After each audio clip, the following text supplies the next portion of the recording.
This is a 1996 Ford Econoline van, club wagon. Today we're gonna pull an alternator off. The alternator is located right there.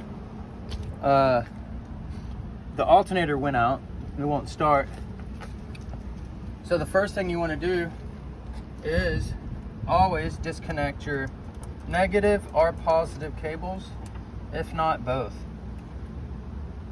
Yeah, that'll do for now. Okay, so we're gonna have to pull this off in order to get to the alternator. It is a, what is this, 10 millimeter. This is right where the mass flow air sensor is. But I'm not gonna take the sensor off, I'm just taking the housing of this air intake off. That way we can get to the alternator. 1996 Ford Econoline van, and you're trying to take the alternator out. You want to remove all this. It makes the job a lot easier, and you have to unplug the mass air sensor. And if you're going to unplug it, be very careful. They break easy. Use a screwdriver. Just push that down, and then just push a little bit, and then at that point just pry one end to the other, one end to the other, and it slides right off. All right, now that we got this out, you can see how it comes out. Beautiful, clean filter inside.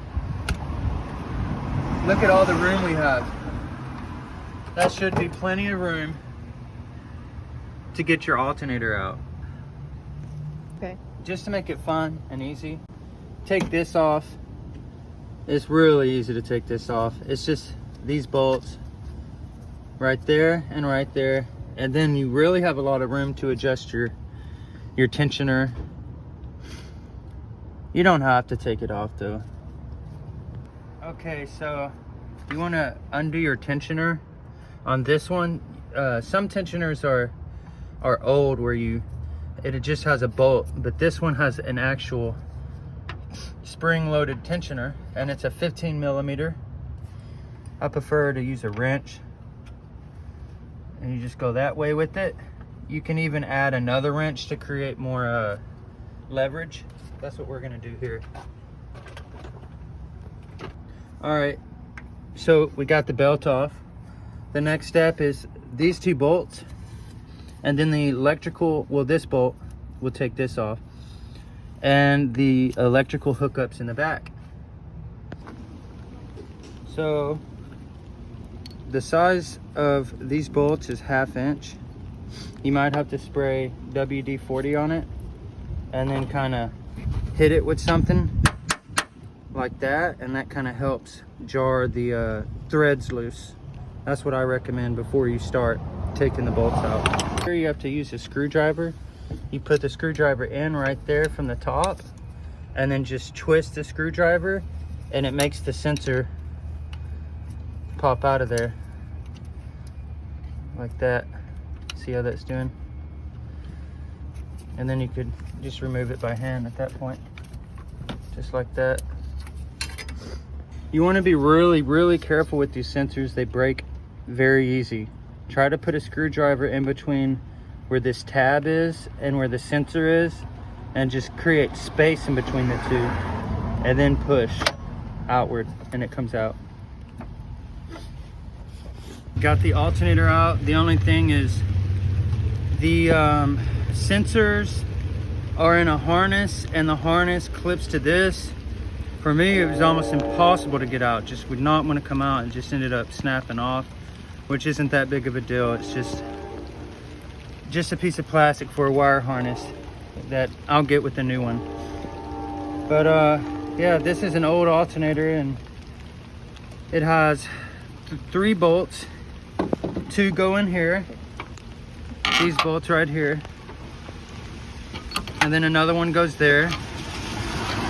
You pull those 3 bolts, and then you have this sensor to pull out, and then you have this ground sensor to pull out, and then you have this positive cable to pull out. And that's the space where your alternator will go on a 1996 Ford Econoline. All right, we're about to put this refurbished 130 amp alternator in here. And the van Just spraying down some. Is it okay if I approach? Yeah. She's friendly. I brought you here in a little bit. Thank you so much. And I'll bring you guys some food. I'm making some rice and it's just got some vegetables and it's like a tomato stock. So I'll make you guys some coffee and bring it over. Wow, And I'll bring you guys some food. Bright and shiny new alternator, 130 amp. It's that's like 40 amps more than the last alternator. And we're gonna put it right in there. You want to kind of reverse engineer the process and do your, when you get it in there, do your wires first to make it easier. Otherwise it's going to be impossible. And then after that, then you can put the bolt brackets and stuff in place, and then do our belt, and then put our air filter in, and that's that. All right, and then before you put everything in its place, kind of soak the bolts that go in the harness. Soak it with some WD-40 or liquid wrench and let them soak to make it easier. So we got the alternator in there. I don't have the bolts in yet. I put the power in the back and then the two plugs in. It has one plug that is like a sensor and the other plug that's a ground right on the back of the alternator. Okay, now we're gonna put these bolts in the place, and I would put the back bolt in first because it was the hardest. I always kind of like to go with the hardest first, but really that would be hard to line it up. It's hard to watch. I mean,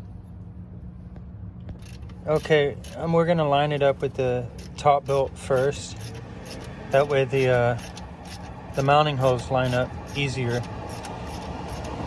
Because this acts kind of like a guide. When you put the bolts in the other ones, it kind of guides the other ones in their proper spot to put a bolt in. Okay, we got the alternator in there, the belt in there. The belt was pretty easy. You just kind of keep it in the same pattern so it doesn't jump off of track too bad. And everything's in there, sewed up tightly. Next, we're gonna put this back together, put the terminals back on the battery, jump it, and it should crank right up. Okay, we got the alternator in. Now it's time to crank it up and see how it goes.